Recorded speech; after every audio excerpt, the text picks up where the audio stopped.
আসসালামু আলাইকুম। Expert holiday 365 এর পক্ষ থেকে সকলকে জানাই প্রাণ ঢালা অভিনন্দন। আশা করি যে যেখান থেকে ভিডিওটা দেখছেন সকলেই অনেক অনেক ভালো আছেন।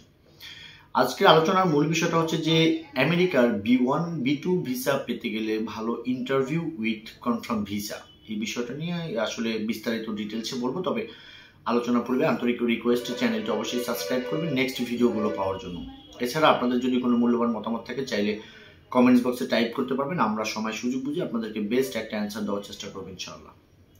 বাংলাদেশ থেকে বর্তমান সময়টাতে যারা আমেরিকাতে একটা B1 B2 ভিসা নিয়ে যেতে যাচ্ছেন, এদের প্রত্যেকের জন্য এই ভিডিওটা খুব ইম্পর্টেন্ট একটা ভিডিও হতে যাচ্ছে। দয়া করে স্ক্রিপ্ট না করে পুরো ভিডিওটা দেখার ট্রাই করবেন, আশা করি ভালো একটা ইনফরমেশন পাবেন।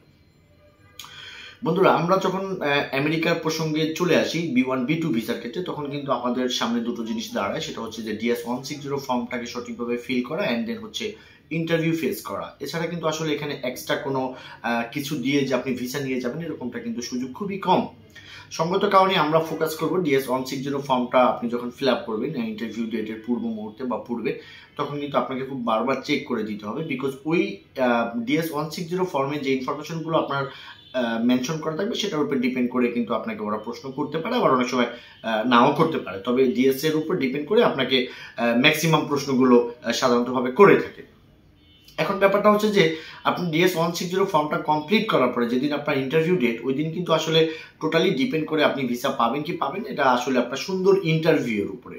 তো ইন্টারভিউ নিয়ে আসলে এক এক মানুষের এক এক ধরনের মতামত আছে। তবে আমার কাছে যেটা মতামত হলো সেটা হচ্ছে যে আপনি ন্যাচারালভাবে, অর্থাৎ খুবই পরিপাটি হয়ে, একদমই যে ধরনের ড্রেস আপনি কখনো পরেননি বা যে ধরনের কথা কখনো আপনি ব্যবহার করেন না, সেটা আপনি ওখানে সাজিয়ে গুছিয়ে 2 মিনিটের ভিতরে নতুন করে বলতে গেলে কিন্তু আপনি ধরা খেয়ে যাবেন। আপনাকে যেটা করতে হবে সেটা হচ্ছে যে যেই ড্রেসটাতে আপনাকে খুব কমফর্ট ফিল মনে হয়, অর্থাৎ যেটাতে আপনাকে খুব প্রেজেন্টেবল মনে হয়, এরকম একটা ড্রেস পরে আপনাকে কিন্তু সঠিক সময় ইন্টারভিউ আপনাকে অ্যাটেন্ড করতে হবে। তারপরে আপনি ইন্টারভিউতে যখন গেলেন তখন কিন্তু আসলে পর্যায়ক্রমে তারা আপনাকে কোয়েশ্চেন করবে। সেটা হচ্ছে যে আমেরিকাতে কেন আপনি যেতে চাচ্ছেন, ও আপনি আমেরিকাতে যাওয়ার রিজনটা আপনার কি। তো সো আপনি যেই কারণে আমেরিকাতে যেতে চাচ্ছেন আপনি কিন্তু খুব সুন্দর পরিপাটিভাবে সেই অ্যান্সারটা দিতে পারেন যে আপনি আমেরিকাতে ঘুরতে যেতে চাচ্ছেন।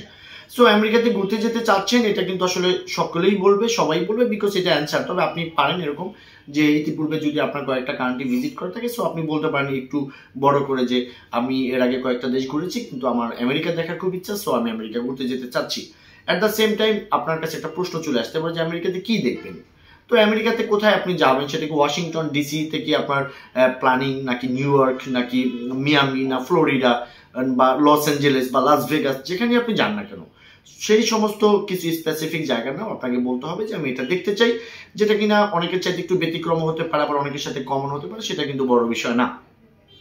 তারপরে যে প্রশ্নটা আসবে সেটা হচ্ছে যে আপনি কি করেন। তো আপনি বাংলাদেশে অবশ্যই কিছু না কিছু করেন, প্রফেশন আপনার আছে, যে আপনি বিজনেস করলে আপনি বিজনেসের ধরনটা বলবেন যে আমি বিজনেস করি। হ্যাঁ, তারপরে তারা একটা প্রশ্ন আপনাকে করতে পারে, সেটা হচ্ছে যে বিজনেসের বিপরীতে আপনার ইনকাম কত, ইয়ারলি ইনকাম কত। তো ইয়ারলি ইনকাম আপনি যেটা মেনশন করেছিলেন DS-160 ফর্মে, ওরকমটা আপনি বলবেন। অ্যান্ড দেন টেকনিক্যালি ভাবে যদি আপনি ডিএসটাকে খুব ভালোভাবে ফলো করেন তো বলতে পারে আপনি 15 দিনে আপনার ইনকাম কত। সো আপনি যদি লিগেল বিজনেসম্যান হয়ে থাকেন বা লিগেল ইনকামটা যদি হয়ে থাকে, দেন কিন্তু আপনি অ্যান্সারটা দিতে পারবেন। এটা কিন্তু না হলে হুট করে আপনি মিলিয়ে দিবেন যোগ বিয়োগ করে, সেই সময় কিন্তু সেখানে আপনি পাবেন না। সো এটা হচ্ছে একটা ব্যাপার। তারপরে হচ্ছে যে প্রশ্নটা ওরা অ্যাটলিস্ট করে থাকতে পারে সেটা হচ্ছে যে আপনার ব্যবসার ধরনটা কি, এটা অনেক সময় জানতে চায় যে আপনি কি করেন, বা ইতিপূর্বে কোনো দেশ যদি আপনি ভিজিটে গিয়েছিলেন বা ভিসা আছে কোনো দেশে আপনি যাননি, এই ধরনের প্রশ্ন কিন্তু চলে আসবে। যে আপনি অনেকগুলো স্টিকার দেখলো আপনার পাসপোর্টে আছে, বাট আপনার ধরেন আপনার থাইল্যান্ডের ভিসা আছে, আপনি যাননি। তো এই ধরনের ক্ষেত্রে কিন্তু অনেক সময় একটু জটিলতা বাজে যে আপনি কেন যাননি। কারণ কোন একটা দেশে ভিসা করার পরে না যাওয়াটা কিন্তু ঠিক না। কারণ আপনি যখনই ভিসা করে যাবেন না, তখন কিন্তু আসলে সেই দেশটাকে অবমাননা করা হয়। সেক্ষেত্রে সেটার জন্য স্পেসিফিক কোনো কারণ থাকে যে আপনি অসুস্থ ছিলেন বা আপনার ফ্যামিলি ক্রাইসিস ছিল, এটা আপনি চাইলে বলতে পারেন, যাদের ক্ষেত্রে এরকম ঘটে। অ্যাটলিস্ট আপনাকে যে প্রশ্নটা ওরা করবে সেটা হচ্ছে যে আমেরিকাতে আপনার কোনো পরিচিত ফ্রেন্ড বা সার্কেল বা বন্ধু বান্ধব আত্মীয় স্বজন কেউ একজন আছেন কিনা। তো এই ক্ষেত্রে টেকনিক্যালি আপনি অ্যান্সার দিতে পারেন যে নো, আপনার কেউ নাই। বিকজ আপনি যদি বলতে চান যে আপনার কাজিন আছে, বলতে পারেন তাহলে যে আপনি সেটা পাসপোর্ট কপিটা দেন, অথবা তার কিছু একটা চাইতে পারে, তখন আপনি একটা জটিলতায় পড়তে পারেন। সেক্ষেত্রে আমি বলবো যে উল্লেখযোগ্য যদি ফ্যামিলি মেম্বার না থাকে সেক্ষেত্রে আপনি না বলাই ভালো যে আপনার কেউ নেই, আপনি জাস্ট ওখানে ভিজিট করতে যাচ্ছেন। জাস্ট বন্ধুরা, আমাদের এখান থেকে প্রচুর মানুষ কিন্তু আমেরিকার জন্য প্রসেস করে ভিসা নিয়ে অলরেডি আমেরিকাতে আছে, বিকজ তারা কিন্তু প্রেজেন্টেবল ছিল, তাদের বচনভঙ্গিটা খুব ভালো ছিল, তারা খুব সুন্দর পরিপাটিভাবে সেখানে গিয়ে ইন্টারভিউটা ফেস করেছে। অনেক হয়তো চিন্তা করছেন যে তাহলে কি সে ইন্টারভিউটা ইংলিশে দেবো না বাংলায় দেবো। তো ইংরেজিতে যদি আপনি প্রচুর মানে কথা বলার অভ্যাস থাকে, সো অবশ্যই ইংরেজিতে আপনি দিবেন। কিন্তু ইংরেজি আপনি অর্ধেক পারেন আর অর্ধেক পারেন না, তাহলে বাংলা দেওয়াটাই আপনার জন্য আমি মনে করি শ্রেয়। তো যাই হোক বন্ধুরা, আমেরিকার B1 B2 ভিসা নিয়ে আমরা নিয়মিতভাবে কাজগুলো করছি। এই রিলেটেড যদি আপনাদের কোনো কোয়েশ্চেন থাকে বা কোনো এম্বাসির অ্যাপয়েন্টমেন্ট ডেট বা ডিএস করা সমস্ত প্রক্রিয়ার জন্য কিন্তু ডিসক্রিপশন বক্সে থাকা অ্যাড্রেস অনুযায়ী সরাসরি আমাদের সাথে মিট করতে পারেন। আমরা আপনাদের কন্ডিশন বুঝে আপনাদেরকে ভালো একটা DS 160 ফর্ম বা ইন্টারভিউ সম্পর্কে একটা বেসিক ধারণা দিতে পারবো। সকলে ভালো থাকবেন, আল্লাহ হাফেজ।